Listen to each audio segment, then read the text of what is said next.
Hello everyone, it's Bruce Fade and Steve Tinkham. With Catalyst Lending. We're bringing you the Friday mortgage rate update, and it's been, actually it's just been a good week, just been pretty steady. Yeah. Nothing really changed as far as rates. We're pretty much in the threes on everything. We're high threes, 3.875 roughly on a 30-year, 3.25 to 3 3/8 on a 15-year, and FHA's just always been, they're pretty constant, to be honest with you. They're hanging around that 3.75 with the credit to the lender, which is good. So, or the consumer, I should say.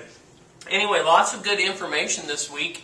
Actually, I saw this morning that RE/MAX had posted, and this is throughout the country. This is the top 50 cities. They had posted a 5.8% price increase on home sales from last year's March numbers. And we also know inventory is down, so... Yeah, so very good news. I mean, as far as the real estate market, I think it's obviously good news. And anyway, I know you wanted to talk about the EITC, Earned Income Tax Credit. I was just talking about this yesterday to a group of referral partners, that if you have a couple or a single person that makes under $49,000 a year, and I asked an accountant friend of mine if this is true, and she verified that it is, that a lot of people don't know and don't file for the Earned Income Tax Credit, which could get them an additional $4,000 to $5,000 in a tax refund. Exactly. So what we could do is, if you've got people out there that may have been talking about buying a house but they don't have the down payment money yet, talk to them about this. They can go back 3 years, make sure I got the right fingers up, and go back and look at the taxes and refile for that.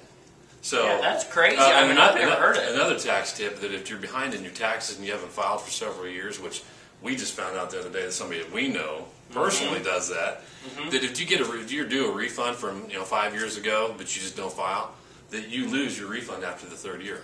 Yeah. So that's some good information. So if you haven't been filing your taxes, you better.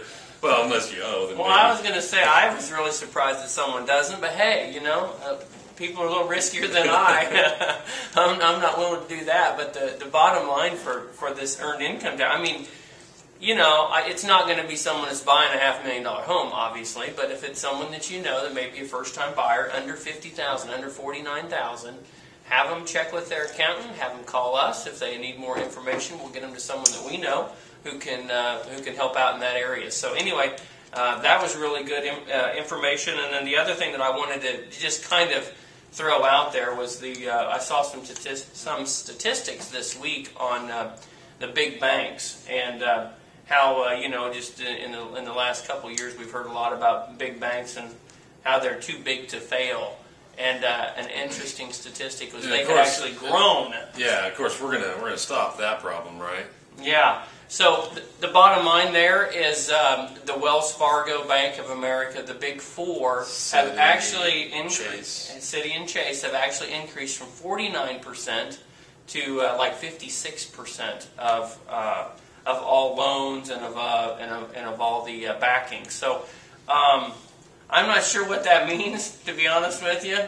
I guess government is taking a little bit more stance, but anyway, the big banks, what they kind of summed it up to be, in all honesty, they have the biggest pockets. They have the best lobbyists, and pay them the most to get their way. So anyway, as you guys know, we are here to help with pre-approvals. Do you have any success stories from this week? Anything you could throw out there that happened that was kind of unique, that maybe worked either for you or against you this week? Dead space. I'm in the middle of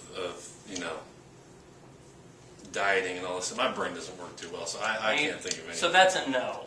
That's a no for him. I actually have had several things that have come up, but I guess the one that probably comes the closest to home was investment property. Someone was refinancing an investment property they had purchased within the last 12 months, and actually within 6 months.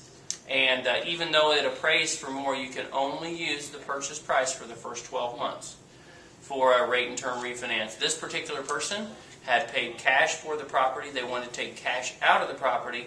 We can only go to 70% of the appraised value or purchase price plus improvements. Whichever was less. Correct. So keep those receipts.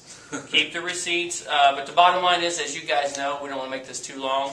Contact me right up there. You've got Steve's information, my information. If you guys have anything, any pre-approvals, feel free to let us know. And you guys have, the Royals.